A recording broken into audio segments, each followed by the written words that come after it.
नमस्कार, Taratara boys YouTube channel के अंदर आप सभी का एक बार फिर से बहुत बहुत स्वागत है। और आप हमारे चैनल पर नए हैं तो चैनल को सब्सक्राइब ज़रूर करें। महाराष्ट्र उद्धव ठाकरे सरकार का बड़ा यू टर्न ले लिया है किसान आंदोलन को लेकर। तो दूसरी ओर अजीत पवार उद्धव ठाकरे को बड़ा झटका देने की खबरें सामने आ रही है। लगातार महाराष्ट्र के अंदर बीजेपी वर्सेस शिवसेना के बढ़ रहे विवाद के बाद में अब राज्यपाल पर भी शिवसेना की सरकार ने बड़ा निशाना साध दिया है। तो अब एनडीए गठबंधन के अंदर अजीत पवार और शरद पवार उद्धव ठाकरे को बड़ा झटका देने की तैयारी में है, जहां उद्धव ठाकरे की सरकार ने किसान आंदोलन को लेकर यू टर्न भी ले लिया है। वहीं लगातार चल रही सियासी सरगर्मियों के बीच में उद्धव ठाकरे के मंत्री ने यह बयान देते हुए कहा कि जो ट्वीट को लेकर किसान आंदोलन के अंदर विवाद खड़ा हुआ था, उसके बाद में सचिन तेंदुलकर और लता मंगेशकर के ट्वीट की जांच करने के जहां महाराष्ट्र सरकार ने आदेश दिए थे, इसको लेकर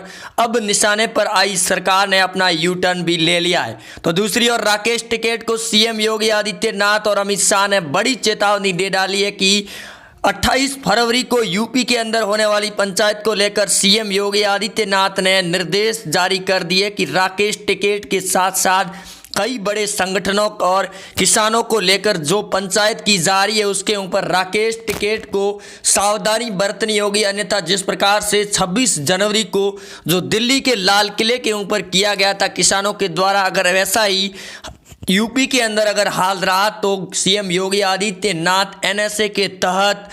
किसान आंदोलन और उस खालिस्तान के लोगों पर बड़ा एक्शन भी लेंगे। तो दूसरी ओर कांग्रेस पार्टी की सोनिया गांधी से लगाकर प्रियंका गांधी वाड्रा और राहुल गांधी भी लगातार किसान आंदोलन के साथ खालिस्तान के लोगों का जहां समर्थन कर रहे हैं, तो इसको लेकर अब एक बार फिर प्रियंका गांधी वाड्रा को भी अमित शाह ने बड़ी चेतावनी देते हुए कहा कि अगर खालिस्तान के लोगों का ऐसे ही समर्थन चलता रहा तो कांग्रेस के खिलाफ भी बड़ा एक्शन लेने का समय तैयार हो जाएगा। क्योंकि जो यूपी के अंदर 28 फरवरी को होने वाली पंचायत को लेकर जहां कांग्रेस से लगाकर दिल्ली के सीएम अरविंद केजरीवाल भी वहां पर दस्तक देने वाले हैं, तो असदुद्दीन ओवैसी ने भी कहा कि वो भी इस पंचायत के अंदर भाग लेंगे और किसानों को संबोधित करेंगे। लेकिन आपको बता दें कि जो खालिस्तान के लोगों थे उसके बाद में गाजीपुर बॉर्डर से बड़ी खबर जहां सामने आ रही है कि किसानों के बीच में बड़ी फूट पड़ने की खबर सामने आई है, जहां सोनिया गांधी और प्रियंका गांधी वाड्रा के इस किसान आंदोलन और गाजीपुर बॉर्डर के अंदर पहुंचने के बाद राकेश टिकैत पर भी कई बड़े सवाल खड़े हुए, जहां करीबन 25 से 30 किसान संगठनों के नेताओं ने राकेश टिकैत से भी सवाल पूछा है कि ये किसान आंदोलन चल रहा है, इस बीच में राजनीतिक पार्टियों का कोई लेना देना नहीं है, फिर भी कांग्रेस के नेता इस पूरे आंदोलन के अंदर क्यों पहुंच रही है, जिसको लेकर बड़ी बैकफुट पर आ चुकी है किसान आंदोलन की टीम और खालिस्तान के लोगों पर भी बड़े सवाल खड़े हो रही है। जहां रेहाना के ट्वीट और अब जहां दिल्ली पुलिस के द्वारा जो ट्वीट को लेकर टूल किट की एक महिला को अरेस्ट किया गया, उसके बाद में सीएम अरविंद केजरीवाल और प्रियंका गांधी वाड्रा ने उसको रिहा करने के लिए ट्वीट किए थे। लेकिन दिल्ली पुलिस ने अरविंद केजरीवाल के खिलाफ भी बड़ा एक्शन लेने की तैयारी में गृह मंत्री अमित शाह ने बड़े आदेश जारी कर दिए। गाजीपुर बॉर्डर पर बैठे राकेश टिकैत ने पूरी तरीके से इस बात की चुनौती और उनका ध्यान आ चुका है आकर्षित की ओर से कि अब गाजीपुर बॉर्डर पर बड़ा एक्शन लिए जाने की तैयारी में, इसी के चलते करीबन किसानों के टेंट खाली होते हुए नजर आ रहे हैं, जो ग्राउंड जीरो रिपोर्ट की नजर आ रही है। महाराष्ट्र सरकार के बीच में बढ़ रहे विवादों को लेकर अजीत पवार और शरद पवार जल्द बड़ा झटका दे सकते हैं उद्धव ठाकरे को, जहां एक तरफ से बड़ी मीडिया सूत्रों के हवाले से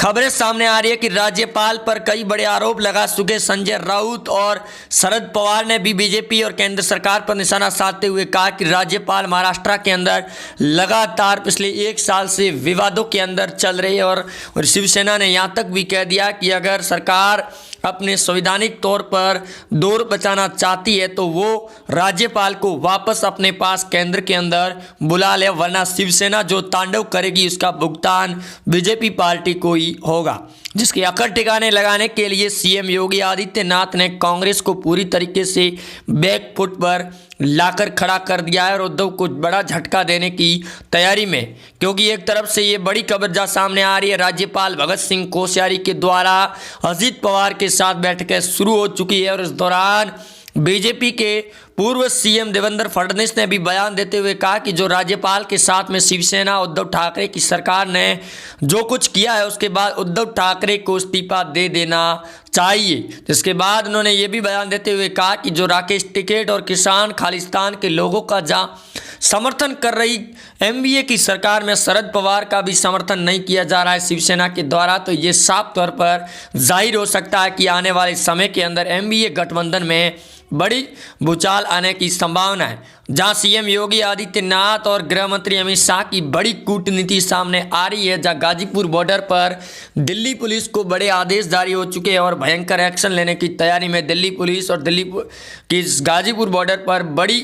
लाइव रिपोर्ट सामने आ रही है। किसानों के इस खालिस्तान के टेंटों को लेकर खाली हो चुके हैं और राकेश टिकैत भी बड़ी टेंशन के अंदर आ चुके हैं कि अब गृह मंत्री अमित शाह क्या बड़ा एक्शन लेंगे, क्योंकि जहां महाराष्ट्र के अंदर कांग्रेस की सरकार एनडीए के अंदर चल रही 3 पहियों की सरकार के अंदर भी बैकफुट पर कांग्रेस आ चुकी है, क्योंकि कांग्रेस के ही नेताओं ने सोनिया और राहुल गांधी से मुलाकात करके इस बात का जिक्र किया कि महाराष्ट्र में कांग्रेस को खत्म किए जाने की साजिश रची जा रही है। तो दूसरी ओर सदन के अंदर गुलाम नबी आज़ाद और माननीय पीएम मोदी के भावुकता भरे भाषण के बाद में लगातार राज्यसभा के सांसद संजय राउत भी मोदी के भक्त बनते हुए नजर आ रहे हैं। इस बीच में उन्होंने ये भी बयान देते हुए कहा कि माननीय पीएम के द्वारा भावुकता जाहिर की गई है। जो गुलाम नबी आज़ाद आज लोकसभा से अपने कार्यकाल को पूर्ण करके लौट रहे हैं, इस लोकसभा सदन से आज़ाद भी हो रहे हैं। इस बीच में राज्यसभा के अंदर भी कई बड़े भाषण और कटाक्ष भरे बयानों भी जारी किए गए, जहां सीएम योगी आदित्यनाथ के ऊपर भी बयानबाजी की गई। लेकिन जो जम्मू कश्मीर के अंदर सीएम जहाँ बयान दिए गए थे, एक तरफ से असदुद्दीन ओवैसी और एक तरफ बीजेपी के गृह मंत्री अमित शाह ने लगातार भयंकर लड़ाई के बाद में असदुद्दीन ओवैसी को फाड़ कर रख दिया था। इस बीच में ओवैसी ने यह भी बयान देते हुए कहा था कि जम्मू कश्मीर के अंदर मुस्लिम संगठन और मुस्लिम समुदाय के लोग खुशी नज़र नहीं आ रहे हैं और धारा 370 को वापस लागू किया जाए जम्मू कश्मीर के अंदर। इस बीच में फारूक अब्दुल्ला ने भी बयान दिया, लेकिन गुलाम नबी आज़ाद ने यह बयान देते हुए साफ कह दिया कि उन्हें पूरा भरोसा था इस बीजेपी की सरकार पर कि आने वाले समय में जम्मू कश्मीर की धारा 370 को हटाएगी और जो पाकिस्तान और विपक्ष के देशों के द्वारा जो बयान दिए जा रहे हैं इनके ऊपर भी पूर्णतः विराम लगा दिया जाएगा। क्योंकि जो कांग्रेस की सरकार थी, इन्होंने लगातार देश को लूटने की जो साजिशें रची थी विदेशों की ताकतों के साथ मिलकर, लेकिन अब सीएम योगी आदित्यनाथ, गृह मंत्री अमित शाह और पीएम मोदी के डर से कांप रही विपक्ष कांग्रेस और शिवसेना उद्धव की सरकार भी अब बौखलाई हुई नजर आ रही है। यहाँ तक कि कांग्रेस की सरकार के बैकफुट आने पर पूरी तरीके से महाराष्ट्र के अंदर भी भूचाल बढ़ा हुआ है। और इस बीच में उद्धव ठाकरे के नेता के साथ साथ बीजेपी के केंद्रीय मंत्री रामदास अठावले ने भी बयान देते हुए कहा कि जिस प्रकार मध्य प्रदेश के अंदर ऑपरेशन लोटस चलाया गया था, वैसा ही ऑपरेशन अब शरद पवार मिलकर बीजेपी के साथ मिलकर रचेंगे कुछ बड़ा नया इतिहास और उद्धव की सरकार शिवसेना को बैकफुट पर लाएंगे। तब जाकर शिवसेना, उद्धव ठाकरे और एनडीए के जो नेता लगातार बयान दे रहे हैं और उद्धव ठाकरे अपनी जो ताकतें दिखा रहे हैं उन पर लगाम लगाया जा सकता है। लेकिन सीएम योगी आदित्यनाथ ने भी उद्धव को बड़ा झटका दिया था और इसी वजह से उद्धव ठाकरे और शिवसेना के नेता अब राज्यपाल और बीजेपी की सरकार को महाराष्ट्र से खदेड़ने की जो कोशिशें कर रही है वो लगातार नाकाम होती हुई जा रही है। क्योंकि राज्यपाल पर लगाए गए बड़े आरोप और राज्यपाल को हवाई यात्रा पर भी रोक लगा दी गई महाराष्ट्र